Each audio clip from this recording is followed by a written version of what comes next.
Hermanos, en el 1492 empezó lo que fue la colonización de todo lo que era la región de las Américas. Hasta por allá, por el 1520, se completó la colonización de todo el istmo mesoamericano completo. ¿Saben?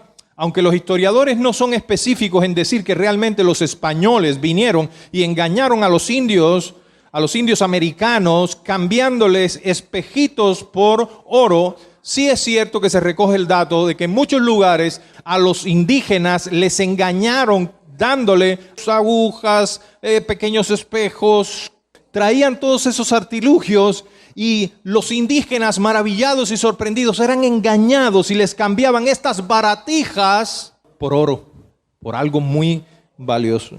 Hermano, es terrible cuando el ser humano utiliza ese tipo de sabiduría para engañar a las personas, guiado e influenciado por la codicia del corazón, por la maldad del corazón. Eso no es una sabiduría que viene de Dios, y esa es una sabiduría que se forma en el mismo seno del infierno. Y es terrible, hermano, cuando ese tipo de sabiduría lleva a algunas personas a reaccionar, a actuar de manera pecaminosa dentro de la iglesia. Es triste cuando algunos creyentes son seducidos por una vieja manera de pensar y empiezan a manifestar ciertas actitudes que no tienen nada que ver con Dios, sino que están impulsadas por el egoísmo, por el celo que pudiera haber en el corazón.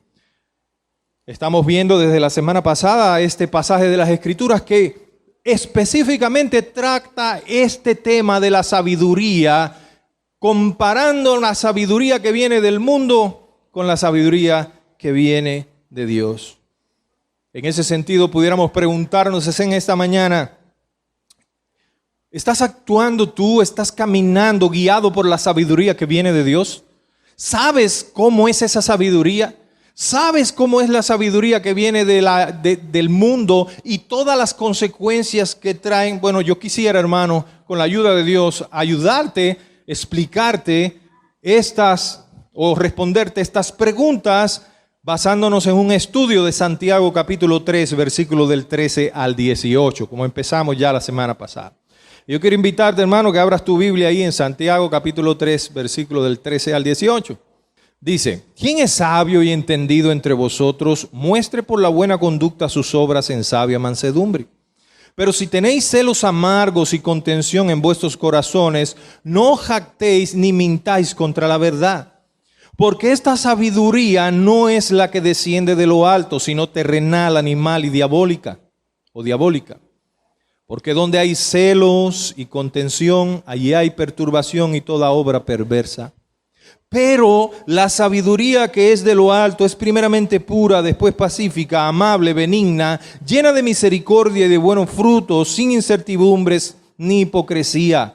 Y el fruto de justicia se siembra en paz para aquellos que hacen la paz.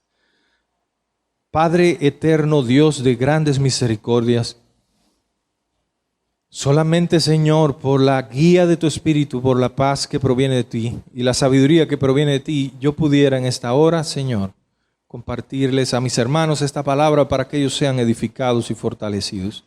Ayúdame, Señor, dame entendimiento, discernimiento, que yo pueda conducir mi palabra, mi tono de la voz, todas mis expresiones corporales en sintonía con tu voluntad y nada más que tu voluntad, lo que realmente el pueblo tuyo necesita escuchar para ser cada vez más como Cristo. Te damos gracias y te rogamos, Señor, que nos hables. Muchos de nosotros hemos venido esta mañana cargados y un poco tal vez en desconocimiento de qué hacer en ciertas circunstancias que estamos atravesando. Háblanos conforme a la necesidad de cada uno de nosotros. Te lo rogamos en el nombre de Cristo, nuestro amante y poderoso Salvador. Amén y amén. Queridos hermanos, a través del pasaje que acabamos de leer, Dios nos enseña que existen dos tipos de sabiduría. Por tanto, esta mañana vamos a considerar dos enseñanzas que deben los creyentes poner en práctica a fin de que puedan contribuir a las buenas relaciones en la iglesia o entre los hermanos? De aquí, de este pasaje, Dios nos va a dejar dos enseñanzas importantes para que las pongamos en práctica y logremos mejores relaciones con nuestros hermanos. ¿Cuáles serían esas dos enseñanzas? En primer lugar, Dios nos muestra que hay una sabiduría que proviene del mundo que nos daña nuestras buenas relaciones con nuestros hermanos. Y en segundo lugar, el Señor nos muestra que hay una sabiduría que proviene de Dios y que contribuye a las buenas relaciones entre los hermanos. Ahora, conozcamos un poquito del contexto de este pasaje para que lo podamos poner, podemos sacar más provecho de su estudio. Recordemos que esta carta, hermanos, fue escrita por Santiago, el hermano mayor de Jesucristo. Al principio no creía en Jesucristo, después llegó a ser un líder prominente de la iglesia en Jerusalén después de Pentecostés, un hombre que murió martirizado más adelante. Este hombre, hermanos, fue columna de la iglesia en Jerusalén y Dios lo usó para escribir esta poderosa e importante, instructiva carta que hoy nos bendice a nosotros cuando la estudiamos y la leemos. Cuando Santiago escribió por primera vez esta carta, bueno, la única vez que la escribió, pero cuando él la escribió, los destinatarios de esta carta, a quienes se iba dirigida primariamente esta carta, porque sabemos que Dios utiliza esta carta para hablarle a todos los creyentes a lo largo de la historia. Hermanos, de hecho, esta es una de las cartas más antiguas, o la carta más antigua del Nuevo Testamento. Y se escribió alrededor del año 40 o 42 aproximadamente. Cuando Santiago escribe esta epístola, está dirigida para los creyentes que fueron dispersados producto de la persecución del emperador romano Herodes. Herodes Agripa II, si más no recuerdo. Lo que Dios hizo a través de Santiago por medio de esta carta fue darle una ferviente exhortación a sus lectores acerca de la importancia de ser fieles a Dios y vivir vidas para su gloria. Usted toma la carta de Santiago, lo empieza a leer, usted va a ver instrucciones tras instrucciones tras instrucciones de cómo los creyentes deben vivir su vida ahora, su nueva vida en Cristo. Y si se quiere ver un poco más en el contexto de lo que se está escribiendo, acuérdense que eran personas que habían sido perseguidas, los cristianos que estaban dispersados, habían martirizado a Esteban en Jerusalén. ¿Saben lo que es martirizar? Habían matado a este hombre a pedradas y lo habían lanzado del templo y lo habían rematado después abajo a pedradas por ser un prosélito de Cristo, por ser un proclamador del evangelio, por ser un siervo fiel del Señor. ¿No se acuerdan el texto en el libro de los Hechos que nos dice que Esteban vio los cielos abiertos y al Hijo de Dios sentado a la diestra del Señor? ¿Qué dijo Esteban cuando lo estaban apedreando abajo? Perdónalo, Señor, no les tomes en cuenta ese pecado. Casi similar a lo que dijo Jesús en la cruz. Qué hombre tan piadoso, ¿verdad? Entonces, hermanos, ese contexto nos lleva a pensar que estas instrucciones nos hablan para que nosotros sepamos cómo comportarnos cuando estamos atravesando por diversas pruebas. Cómo debe ser la fe en medio de las pruebas, cómo debemos actuar en sabiduría en medio de las pruebas, y así sucesivamente el Señor nos da una serie de instrucciones en esta carta. Ahora, precisamente en el capítulo 3, después de habernos hablado del peligro de la lengua, ¿se acuerdan que dice en los versículos primeros, no os hagáis muchos de vosotros maestros, pues tendréis mayor condenación? Parece que allí habían algunos, como era típico de la cultura hebrea, ellos anhelaban hacerse maestros por el renombre que eso proporcionaba. Ellos anhelaban tener ese grado de importancia, de relevancia en la sociedad. Y al parecer ellos estaban un poco celosos y habían problemas, contiendas entre unos y otros. Y eso me hace pensar a mí, ¿usted ha visto, hermano, lo que pasa en las campañas políticas? Usted empieza a ver a los políticos que empiezan a desarrollar una serie de estrategias humanas. Y muchas veces son estrategias sucias. Y engañan, y mienten, y manipulan. Y empiezan a regalar cosas para después, cuando están en el poder, hacer una cosa completamente distinta. Y al final ellos, ¿qué los quieren? Satisfacer el egoísmo de sus corazones. No digo que todos los políticos, la mayoría. Hasta los que conocemos hasta la fecha, casi todos. Una vez puestos en ese puesto, esas personas ganan millones. Ganan millones. Bueno, tal vez no era un asunto político, pero era un asunto de arrogancia.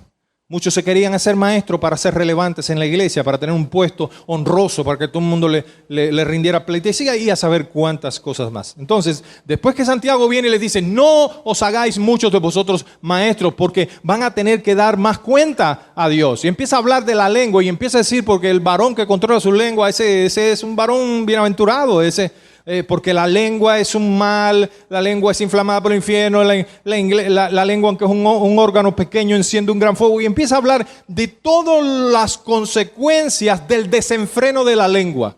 Y los que somos llamados al ejercicio de la enseñanza, a los maestros, hablamos mucho, pero es una gran responsabilidad. Porque puede ser que yo esté predicando aquí y diga algo, hermano, que no sea exactamente la voluntad de Dios o la verdad de Dios, y eso me va a pasar factura. La Biblia dice, de toda palabra ociosa que sale de la boca del hombre dará cuenta. Cuanto más los que enseñan el evangelio, los que enseñan la palabra. Por eso nosotros no le decimos a todos los hermanos, vengan y prediquen. Yo no puedo hacer eso, hermano, porque esa persona, si no está preparada, si no está capacitada, si no tiene el llamado de Dios, si no tiene el entendimiento de Dios, si no tiene la sabiduría necesaria para interpretar y exponer la palabra de Dios, va a decir cosas ahí que son contrarias a la voluntad del Señor, y eso es juicio, lo dice ahí el texto, porque tendrán mayor condenación. Entonces, por eso decimos, hermano, usted puede testificar de Cristo, usted puede predicar el evangelio en todas partes a todas las personas, pero en la iglesia, en el culto de la iglesia, cuando se reúnen los hijos de Dios a escuchar la palabra del Señor, Dios ha escogido hombres, Dios ha escogido siervos para instruirlos, los ha bendecido con el don de la enseñanza y los ha capacitado para que esos siervos sean los que enseñen la palabra del Señor. Y aún así esos siervos tienen una gran responsabilidad. Ah, pastor, pero yo quería... Bueno, hermano, es que ese no es el único ministerio que hay en la iglesia. En la iglesia pueden hacer muchas cosas. Porque tienen que ser personas humildes, personas que no anden buscando eso. Buscando que los miren, que lo aplaudan. Pastor, un golpecito por la... ¿Qué clase de mensaje se tiró el domingo, pastor? Y el pastor con el pecho ahí que se le quieren ir los botones y todas las cosas. Que Dios nos libre, ¿verdad? Entonces, después que Santiago habla de este tema, él entra a hablarnos de una enseñanza acerca de la sabiduría. Y nos dice que hay dos tipos de sabiduría. Una que viene del mundo y otra que viene de Dios. Pero antes de hablarnos de ese tema, Santiago confronta a su auditorio o a sus lectores con una pregunta retórica. Una pregunta retórica es una pregunta que no espera una respuesta. Es una pregunta como que en ella misma está la respuesta. Le dice, ¿quién es sabio y entendido entre vosotros? Él no quería que le respondieran. Él lo estaba diciendo, examinen sus corazones. Autoexamínense para que vean que entre ustedes no hay ninguno que sea sabio verdaderamente. Muestre, dice Santiago, la buena conducta de sus obras en sabia mansedumbre. Por medio de esa pregunta, entonces, Santiago está invitando a que los cristianos se hagan un autoexamen de cómo está su conducta, la conducta que están mostrando ahora en esa nueva vida que Jesucristo les ha dado. ¿Cómo tú estás caminando delante de Dios ahora que dices que eres cristiano? ¿Está tu vida reflejando que verdaderamente tú has nacido de nuevo? ¿Que el Espíritu de Dios está en ti? ¿El fruto del Espíritu es visible de manera práctica en tu vida? ¿En la manera que tú tratas a tus hermanos? ¿En la manera que tú crías a tus hijos? ¿En la manera que tú te involucras en la iglesia? ¿Das en la iglesia? ¿Ofrendas o haces lo que haces para la gloria del Señor? Sobre todo, en cómo tú te relacionas con aquellos que practican tu misma fe. Si hay alguno de ustedes sabios, si hay alguno de verdad de ustedes entendido, y sabemos, hermanos, que la sabiduría, aquí que se refiere a la palabra sabios, para los griegos el sabio era persona que tenía un conocimiento filosófico amplio, pero los judíos le habían aportado un poco más ese concepto. Para ellos no era solo el que tenía el conocimiento, sino que también lo podía vivir de manera práctica delante de los demás, los que usaban ese conocimiento para lograr fines exitosos. Ahora la sabiduría, vamos a aprender hoy cuál es la verdadera sabiduría que los cristianos debemos poner en práctica. Entonces, en otras palabras, aquí Santiago les dice, si hay una persona sabia y entendida entre vosotros, que lo demuestre con una vida que ponga en evidencia esa sabiduría. Ya antes les había dicho en el capítulo 2 que una fe sin obras era una fe muerta. Por tanto, los verdaderos cristianos manifestamos la fe que proclamamos en la manera en que vivimos. No es tanto lo que tú sabes, no es tanto lo que tú dices que sabes, sino lo que tú eres, cómo vives, cómo andas, cómo expresas eso que dices que sabes. Por otro lado, los falsos creyentes, los falsos creyentes solo hablan. Si eres un maestro de la palabra del Señor, ¿es verdadero o es falso? Mírale su vida, su fruto. Por su fruto los conoceré. Cuando una persona, no, yo soy miembro de la iglesia de Chaparro y yo soy cristiano, que eso, pero en la vida usted ve que siempre está lleno de amargura, de celo, de contienda, de chisme, esos pecados están continuamente a flor de piel, hermano. Ahí no ha habido un nuevo nacimiento. O probablemente pueda ser un creyente que está en un estado de madurez pero muy pobre. Los falsos creyentes solo hablan, pero no demuestran con acciones su fe. Sus palabras carecen de valor y tarde o temprano terminan sacando a la luz la verdadera naturaleza pecaminosa de su corazón. Y llega un momento, y la palabra nos dice que hay un grupo de personas que cuando creen con júbilo, llegan con gozo y están un tiempo, ¿verdad?, en la congregación alabando al Señor, pero después cuando vienen las pruebas, las persecuciones por causa del evangelio, se vuelven atrás. Bueno, eso pasa, hermanos, con los que están aparentemente en Cristo, pero realmente siguen estando en el mundo. Han cambiado de local físico, pero espiritualmente siguen estando en el mundo. Y aunque ahora se congregan con un grupo de personas creyentes, en sus corazones siguen estando en el mundo. ¿Y qué pasa? Que aunque aparenta ser creyente y muchas veces logran engañar a muchas personas, llega un momento en que vienen pruebas, persecuciones, ofensas y sacan a la luz su verdadera naturaleza. Entonces ahí es donde explotan en ira, ahí es donde ofenden, ahí es donde se descubren esos pecados horrorosos, esos pecados escandalosos, y esas personas, lo peor de todo, y no es que pequen porque pecamos todos los creyentes, sino porque no se arrepienten de sus pecados. Y es triste para mí como pastor ver personas que han sido descubiertas en sus pecados y en lugar de venir arrepentidos y seguir perseverando en la obra del Señor, se alejan y abandonan la fe. Yo no soy Dios para juzgar a nadie, pero eso, la Biblia enseña lo que pasa ahí. ¿Qué pasa con los verdaderos creyentes? Los verdaderos creyentes, hermanos, cuando caen en errores, el arrepentimiento es una gracia que Dios les ha dado para venir y buscar la gracia divina y levantarse en fe. Tenemos que orar mucho, tenemos que orar siempre por todo hermano que haya caído. Cuidar de nosotros, como dice Gálatas capítulo 6, verso 1, considerándonos nosotros mismos, no sea que nosotros seamos tentados, porque aquí no hay nadie infalible. Aquí cualquiera de nosotros puede caer en un error y puede cometer un pecado, como ya ha pasado y como va a pasar. Pero que Dios nos dé de su gracia y de su sabiduría para que nosotros podamos arrepentirnos pronto, hermano.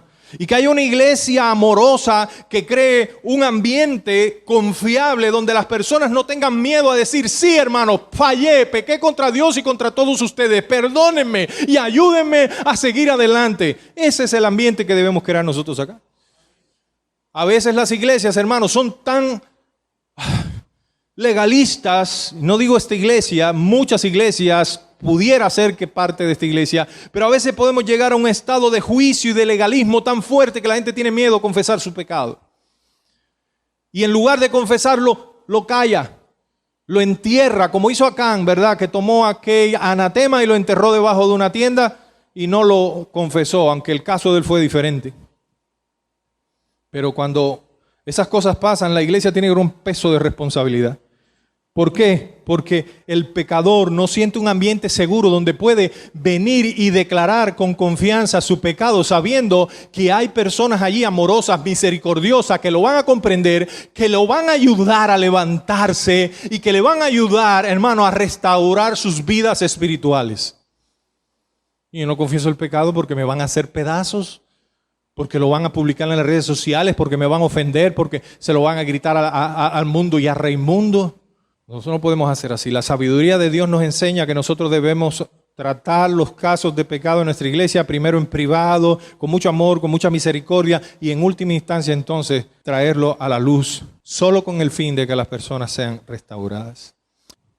Hay ciertas acciones que demuestran que estamos siendo guiados por sabiduría del mundo, y hay ciertas acciones de nuestro carácter que ponen a la luz que estamos siendo guiados por la sabiduría que proviene de Dios. La manera en que nosotros actuamos, nuestro carácter nos delata. La manera en que nosotros reaccionamos ante diversas circunstancias, en la manera en que nosotros nos conducimos en la vida, nos dice cuál es la sabiduría que nos está iluminando. ¿Es una sabiduría de Dios o es una sabiduría que viene del mundo? En primer lugar, Dios nos muestra que hay una sabiduría que proviene del mundo que nos lleva a dañar nuestras buenas relaciones con nuestros hermanos. Escuche bien y preste atención, porque esa es la sabiduría mala. Esa es la sabiduría que hace daño. Esa es la sabiduría que tiene muchas iglesias estancadas, iglesias que no crecen, iglesias donde hay divisiones, iglesias donde hay pleitos, iglesias donde hay celos, iglesias donde la gloria de Dios no se manifiesta. Hay que prestar atención, hermano. Versículo 14. Pero si tenéis celos amargos y contenciones en vuestros corazones, no jactéis ni mintáis a la verdad. Porque esa sabiduría no es la que desciende de lo alto, sino que es terrenal, animal y diabólica. Escuche, terrenal, animal y diabólica. Ya les voy a explicar. Porque donde hay celos y contención, allí hay perturbación y toda obra perversa. ¿Qué es lo que hay donde hay celos, donde hay envidia, donde hay conflicto? ¿Qué hay ahí? Ahí hay perturbación y toda obra perversa. Yo te voy a preguntar, mi hermano, ¿tú quieres estar en un lugar donde hay paz y amor y unidad fraternal o en un lugar donde hay contiendas, hay guerras y hay disolución? La respuesta es lógica, es obvia. Hay ciertas actitudes entonces, hermanos, que son el resultado de llevar una vida guiada por la sabiduría que proviene de este mundo. Si lo que te nutre a ti, lo que te guía a ti, si tú estás divorciado de la Biblia, si tú estás divorciado de Dios por la oración, si tú estás conectado todo el tiempo con lo terrenal y lo único que tú sabes es ver la gata salvaje y los halcones de no sé dónde y los tucanes de Tijuana y no sé cuántas cosas más, si todo lo que tú tienes en tu mente es lo terrenal, lo del mundo y lo que dice el vecino y lo que dice el otro y las noticias, tu mente está llena de una filosofía de este mundo terrenal. Tus acciones van a ser terrenales. Te vas a comportar terrenalmente. La manera en que tú vas a tomar decisiones va a ser terrenal. ¿Y qué te enseña lo terrenal? Que tú eres primero y lo demás es después. ¿Qué te enseña lo terrenal? Primero tú y después todo lo demás. Que el que da lo que tiene a pedir se queda. Eso no es de Dios. Pero las personas que se alimentan de la filosofía que el mundo transmite terminan actuando como el mundo. Entonces dice la palabra del Señor que hay ciertas actitudes que son el resultado de llevar una vida guiada por la sabiduría que proviene del mundo. Y hermanos, ¿cómo se manifiesta esa sabiduría? En las acciones de los que son guiados por ella. La palabra del Señor nos dice aquí en primer lugar, por celos amargos. Celos amargos. ¿Qué cosas son celos amargos? La palabra usada para amargo era habitualmente usada en esos tiempos para referirse a un agua no potable, un agua que no se podía beber. Y cuando esa palabra se une con celos, nos da la idea o denota una actitud de envidia, de resentimiento hacia los demás. ¿Qué cosa más terrible? Empezamos a sentirnos celosos, pero un celo que nos lleva a la amargura. Un celo que nos lleva a irritarnos, a sentirnos mal, desagradable, a tener envidia y desear aquello que es el bien o la gracia que Dios está derramando en otra persona. Cuando vemos el pasaje en todo su contexto, podemos entender que esos celos están más que todo terminados porque, como les decía, algunos se consideraban que eran mejores maestros. Allá, en la iglesia a la cual se mandó esta carta, ese era el problema. Yo no sé cuál será el problema aquí en el Chaparro. Si es que hubiera un problema. Si es que alguien está sintiéndose celoso porque tal hermano canta en el ministerio de alabanza. Porque el pastor es ese cubano lleno de defectos y no soy yo. Mira, hermanos, hay gente que se celan con los pastores. ¿Y por qué le hacen eso al pastor? ¿Y por qué le dan eso? ¿Por qué no me lo dan a mí? Yo tengo más necesidad que él. Y entran en ese. Hermano, me puse como ejemplo yo, pero eso pasa en cualquier. Ay, ¿por qué le regalaron la provisión a fulano? Si yo tengo más necesidad que él. ¿Acaso no soy yo miembro también de la iglesia? ¿Y por qué no me visitan a mí y visitan a aquel? Y empiezan en una queja continua. Y olvidamos que ese espíritu de queja fue el que mantuvo a Israel 40 años en el desierto. Ese espíritu de queja fue el que impidió que muchos, una generación completa, no entrara a la tierra prometida. Hermano, qué dañino es ese espíritu de queja. Sabemos que puede haber amargura en algún creyente cuando por su descuido espiritual, hermano, esto no llega de la noche a la mañana. Eso es propio de la gente mundana, pero cuando un creyente empieza a ser afectado por ese espíritu de amargura y de queja y de murmuración, es por su descuido espiritual. Porque ha dejado de buscar el rostro de Dios, ha dejado de leer la palabra, ha dejado de orar, ha dejado de venir a la iglesia, ahora se está alimentando del mundo y el mundo le ha conquistado el corazón.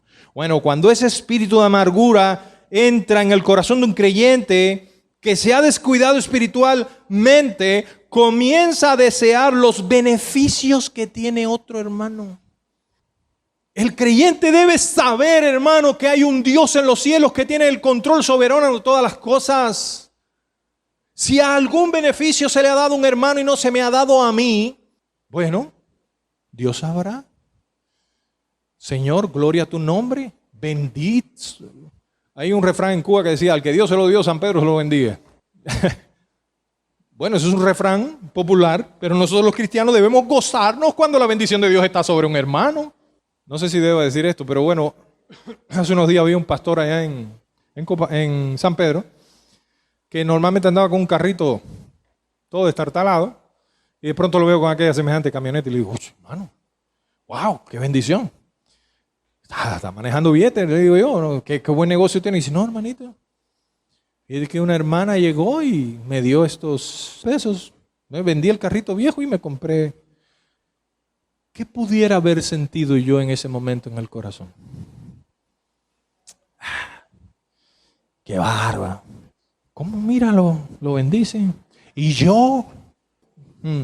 El diablo te susurra al oído, te engaña, el pecado hace eso, hermano, te confunde, te engaña, pero eso pasa cuando tú tienes la mirada puesta en las cosas terrenales, porque tú estás enamorado de los carros, estás tan enamorado del dinero, que cuando ves que ese dinero le llega a otra persona que no eres tú, te enfermas, te llenas de celo. El punto es, hermano, que el deseo en nuestros corazones es decir, oh hermano, qué contento estoy, gloria a Dios, qué bueno es el Señor, Dios ha tenido misericordia de ti, te ha bendecido a través de... El punto es que como creyentes no nos podemos enfermar cuando hay bendición y logros en otros hermanos, porque eso es envidia. Y la envidia es como una bofetada en la cara de una persona que está enojada por el éxito ajeno. Es un golpe, es un golpe. Entonces, amados, debemos ser muy cuidadosos porque esa amargura cuando se destapa en el corazón de un creyente puede traer repercusiones espantosas en una iglesia. Hebreos capítulo 12, versículo 15 dice, mirad bien, no sea que alguno deje de alcanzar la gracia de Dios, que brotando alguna raíz de ¿qué? De amargura os estorbe y por ellos muchos sean contaminados. Usted sabe lo que pasa, es que donde aparece un amargado, siempre se lleva 3 o 4 de encuentro. ¿Sí o no? Porque lamentablemente en las iglesias siempre hay creyentes que andan flotando.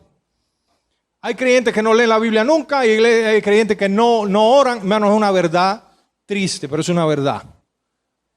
Y si usted no está de acuerdo conmigo, qué pena, pero yo lo he visto a lo largo de toda mi vida como creyente. En las iglesias hay cristianos que están constantemente buscando el rostro de Dios y hay otros que pareciera que andan montados en una nube. No necesitan nada. Esas personas están abiertos y cualquier virus espiritual que ande por ahí se les pega. Cualquier gripe de enojo, de amargura que ande por ahí les pega. Y viene aquel con la enfermedad en el corazón y se pone a hablar de toda la amargura, porque lo que hay en el corazón habla la boca. Hermanos, cuando un corazón está lleno de gratitud, cuando un corazón está lleno de agradecimiento a Dios, de gozo, ese corazón no se va a contaminar hablando de cosas negativas. Ese corazón siempre está alabando la gloria de Jehová. Pero cuando hay inconformidad en nuestros corazones, cuando decimos, no me gusta cómo las cosas van, porque Dios no está haciendo las cosas bien. empezamos a comunicar eso. Y el pastor no está haciendo nada en la iglesia. Y el líder no hizo lo que tenía que hacer. Y la iglesia está como está patas arriba, y empieza a soltar toda esa amargura. El problema no es la iglesia, el problema es el corazón de esa persona. Cada vez que usted encuentra una persona murmurando por ahí, el problema puede estar seguro que no es lo que dice él, es su corazón. Porque la murmuración es pecado, porque la murmuración, la amargura, los celos, la contienda es del diablo, no es de Dios. Y eso es lo que nos está enseñando aquí Santiago, Dios por medio de Santiago en esta tremenda carta. Santiago nos da 3 elementos del origen de esa sabiduría, hermanos, que afecta el corazón de aquellos que viven a espaldas de Dios. Nos dice en el versículo 15 que esa sabiduría no desciende de lo alto, número 1. Dice que es terrenal, que es animal y que es diabólica. No proviene de lo alto. ¿Qué significa eso? Que no viene de Dios, hermanos. Bueno, bien por nuestra hermana Zoila. Zoila fue lo que dijo, ¿eh? Hermana Zoila, no se lo reveló ni carne ni sangre, fue el Señor. Es una sabiduría que está limitada a la tierra, tiene poco alcance, está ciega, no puede ver más allá de lo objetivo, de lo físico. Es una sabiduría que no sirve para una vida cristiana piadosa. Número 2, esa sabiduría es animal.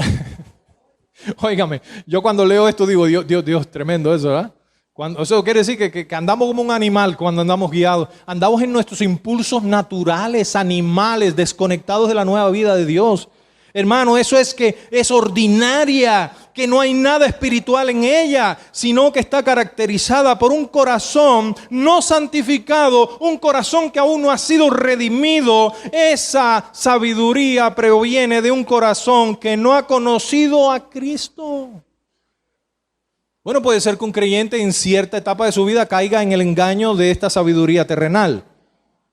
Pero estamos hablando de alguien que continuamente vive y lleva su vida influenciado, guiado por una sabiduría que proviene del mundo y que está completamente divorciada de la palabra del Señor.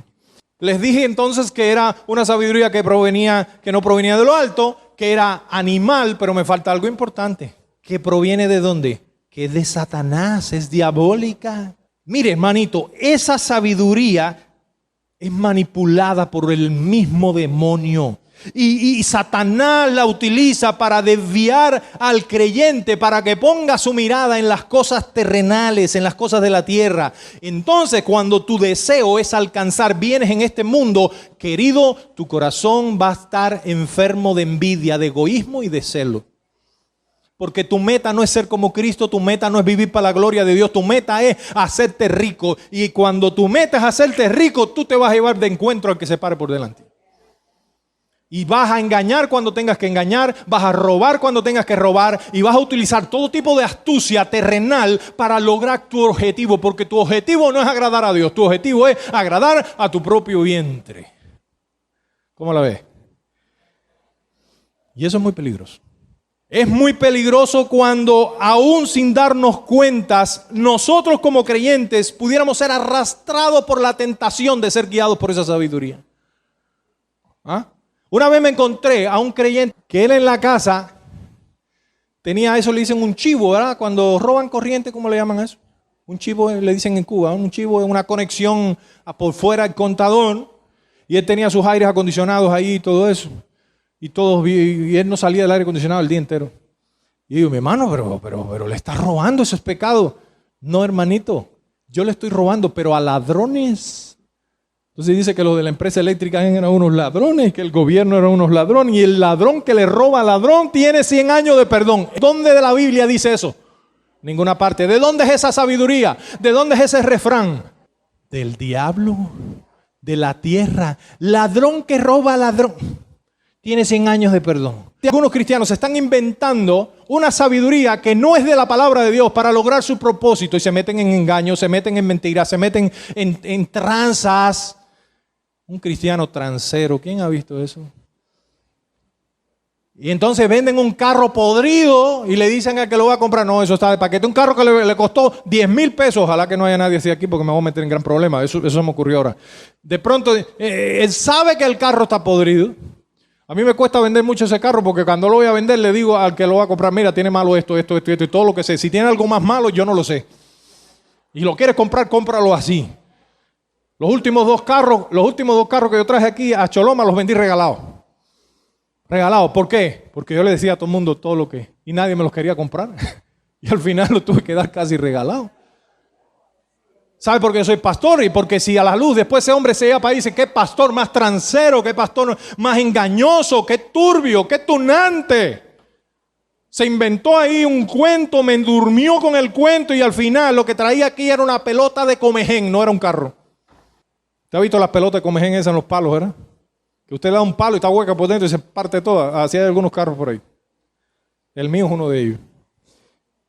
Esa sabiduría no viene de Dios y cuando esa sabiduría afecta al mundo es una tragedia. Cuando tú vas a un mecánico y te engaña y te dice, mira, hay que cambiarle el alternador, mentira, te está sacando el bueno para venderlo por allá y después ponerlo lo malo. Y cuando tú ves toda esa maldad y tú vas al doctor y el doctor te dice, mira, tú necesitas una operación cuando tú te puedes curar con una aspirina y el tipo te mete una cirugía y te cobra 100,000 pesos. Eso es sabiduría diabólica, terrenal, no llega lejos, eso es mentira del diablo. Eso es terrible en la sociedad. Eso destruye el mundo en que vivimos. Pero cuando eso se mete en la iglesia, ay hermano, ay hermanito, cuando hay hermanos que meten esas tranzas dentro de la iglesia, ay, como dice el comentarista Hendrickson, cuando Satanás habla mentira, esto ya es un problema, ya eso es malo. Cuando usa al mundo para preparar la mentira, eso es peor. Pero cuando los miembros de la iglesia se transforman en sus instrumentos para diseminar una sabiduría demoníaca, nos encontramos ante la peor de todas las situaciones. Note la exhortación que Santiago hace a los creyentes en el versículo 14. Pero si tenéis celos amargos y contención en vuestros corazones, no jactéis ni mintáis contra la verdad.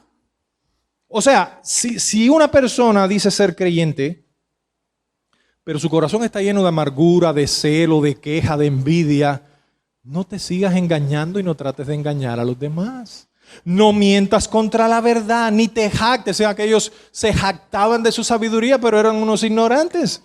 Lo que Santiago dice aquí es que si una persona dice ser cristiana, pero sus acciones demuestran celos amargos y contención que nace en el corazón, esta persona no está actuando conforme a la sabiduría que proviene de Dios. Todo lo contrario. Está mintiendo porque sus acciones demuestran todo lo contrario de lo que es el evangelio de nuestro Señor y Salvador Jesucristo. Un evangelio de amor, un evangelio de verdad, un evangelio de misericordia, de bondad, de humildad. Cristo vino a deshacer las obras del diablo. Él dijo, yo soy la verdad, el camino y la vida. En Cristo no hay tinieblas, no hay oscuridad, no hay mentira. Los cristianos debemos, hermanos, representar en nuestro carácter, en nuestra manera de vivir, la luz de Cristo, la verdad de Dios, no la mentira y el engaño de las tinieblas, no el engaño que viene del mundo y de la sabiduría terrenal. Lamentablemente los celos a veces se apoderan del corazón de algún creyente y cuando eso sucede debe tenerse especial cuidado, porque si bien es cierto que pudiera indicar inmadurez o descuido personal, pudiera estar indicando que esa persona realmente no ha nacido nunca de nuevo. Pudiera indicar que esa persona no es una persona regenerada y todavía está muerto en sus delitos y pecados. Un creyente arrastrado en actitudes como estas debe rápidamente buscar arrepentimiento en el perdón de Dios y apartarse de tales pecados. Mi querido hermano, todos somos propensos a ser engañados. Si nos descuidamos, la sensualidad de este mundo y el engaño de Satanás no puede arrastrar a caer en un pecado de esto. Si eso llega a suceder, mi querido hermano, no te descuides, no espere, sal corriendo, híncate en la presencia del Señor y en esa gracia que Dios te ha dado por medio del arrepentimiento, confiesa tu pecado y apártate de él. Porque Él es fiel y justo para perdonarnos si confesamos nuestros pecados. Wow.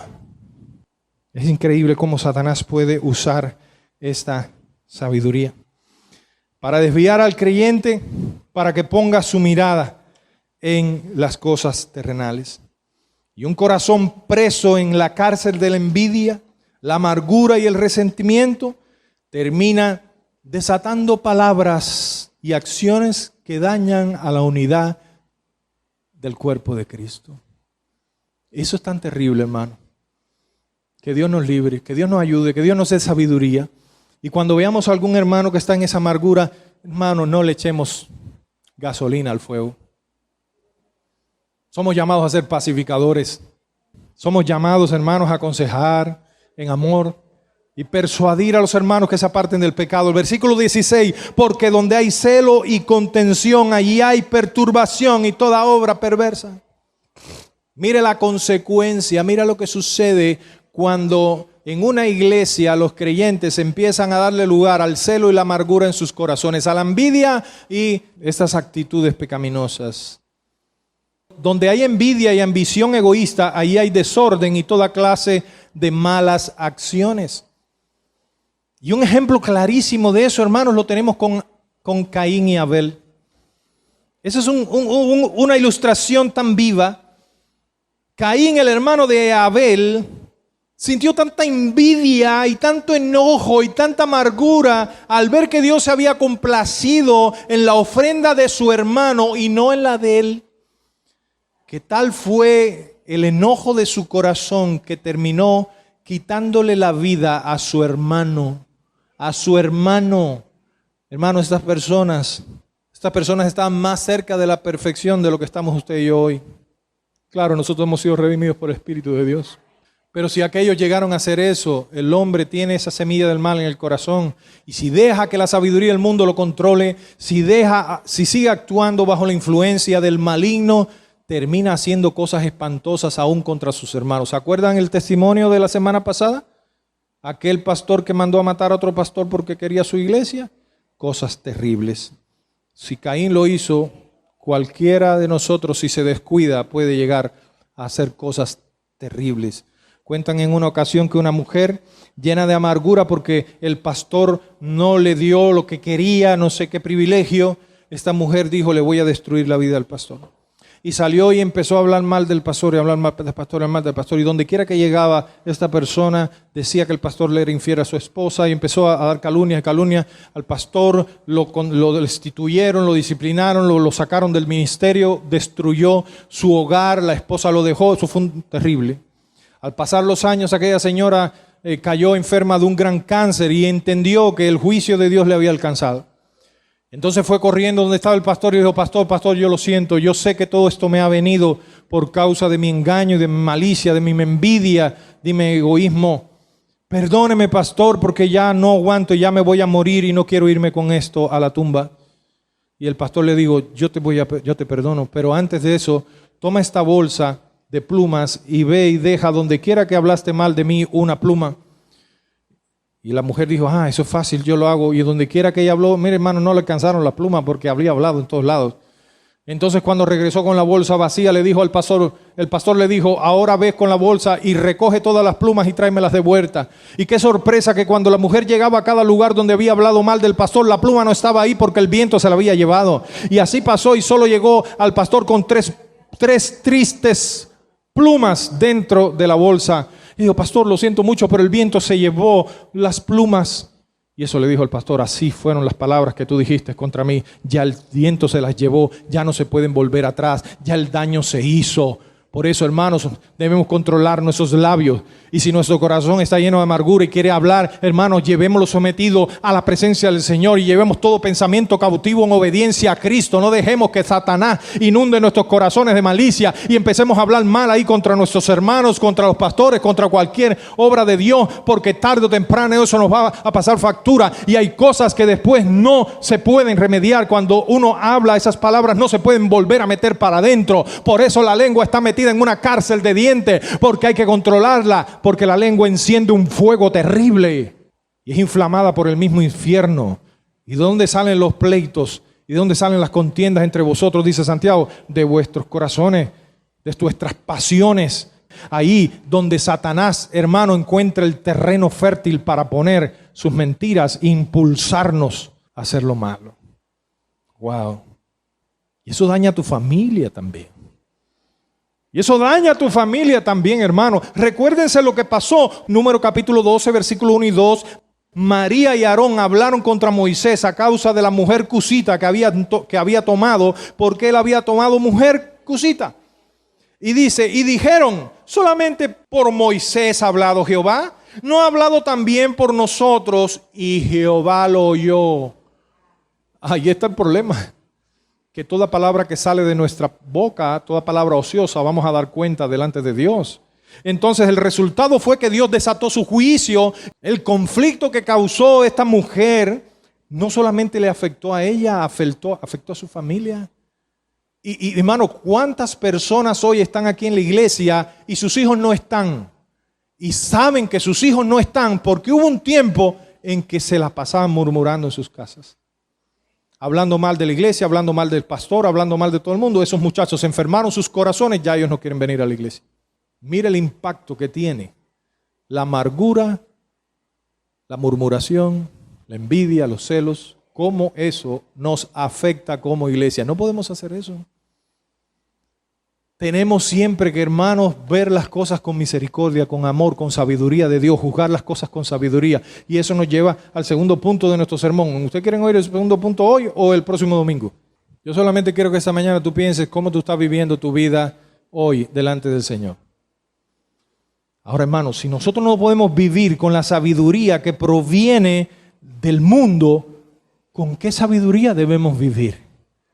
Queridos hermanos, esto que voy a predicar es tan importante que no creo mejor oportunidad para hacerlo en el aniversario de nuestra iglesia.